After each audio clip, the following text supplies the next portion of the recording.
సత్యనారాయణ. మా మిసెస్ పేరు P Arunakumari. Arthritic psoriasis వల్ల ఆవిడ ఇబ్బంది పడుతుంది. గత 8 సంవత్సరాలుగా ట్రీట్మెంట్ చేస్తున్నాం.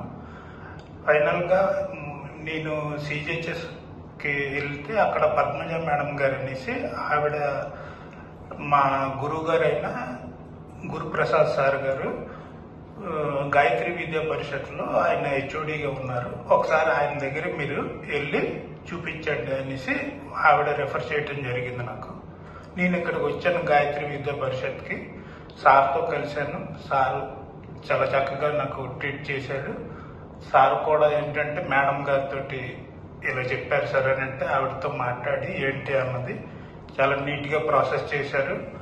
గత 15 రోజులుగా ట్రీట్మెంట్ చేసిన తర్వాత ఒక ఇంజెక్షన్, అన్ని టెస్టులు ఏవైతే ఉన్నాయో అన్ని చేయించిన తర్వాత ఒక ఇంజెక్షన్ సజెస్ట్ చేశారు సార్.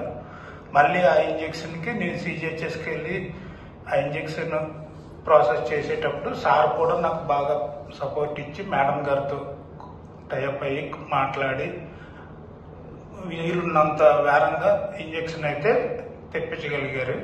ఇప్పుడు ఆ ఇంజెక్షన్ 3వ తారీఖున ఇవ్వటం జరిగింది. 4వ తారీఖున 4/4/2025 ఆ ఇంజెక్షన్ ఇచ్చాక ఇప్పుడు పాజిటివ్గానే ఉంది. ఫస్ట్ స్టార్టింగ్లో అయితే మా మిస్సెస్కి గాయత్రి హాస్పిటల్కి తీసుకొచ్చేటప్పుడు కారు దిగి జస్ట్ ఒక 2 స్టెప్స్ వీల్ చైర్లో కూర్చోటానికి కూడా ఆవిడ చాలా ఇబ్బంది పడ్డారు. మేము చాలా ఇబ్బంది పడ్డాము ఆవిడని పైకి తీసుకొచ్చే వరకు. మొన్న ఇంజెక్షన్కి తీసుకొచ్చేటప్పటికి ఆవిడ నడుచుకుంటా ఫస్ట్ ఫ్లోర్ వరకు వచ్చేసారు. సెకండ్ ఫ్లోర్ కూడా అలాగే నడుచుకుంటూ వచ్చేసారు. అంటే ఈ 1 మంత్ ప్రాసెస్లో ఆవిడ రికవరీ అయింది అనడానికి ఇదే మెయిన్ సాక్ష్యాలండి. ఇక్కడైతే మాకు ట్రీట్మెంట్ పరంగా కానీ, స్టాఫ్ పరంగా కానీ, డాక్టర్స్ పరంగా కానీ అందరూ మాకు చాలా సపోర్ట్ చేశారు. మాకు ఫ్రెండ్లీ నేచర్గా మాకు ఎంత అయితే అంత మాకు మంచి సపోర్ట్ ఇచ్చారు సార్. మాకు ఇక్కడికి వచ్చాక 100% సాటిస్ఫాక్షన్ వచ్చింది నాకు.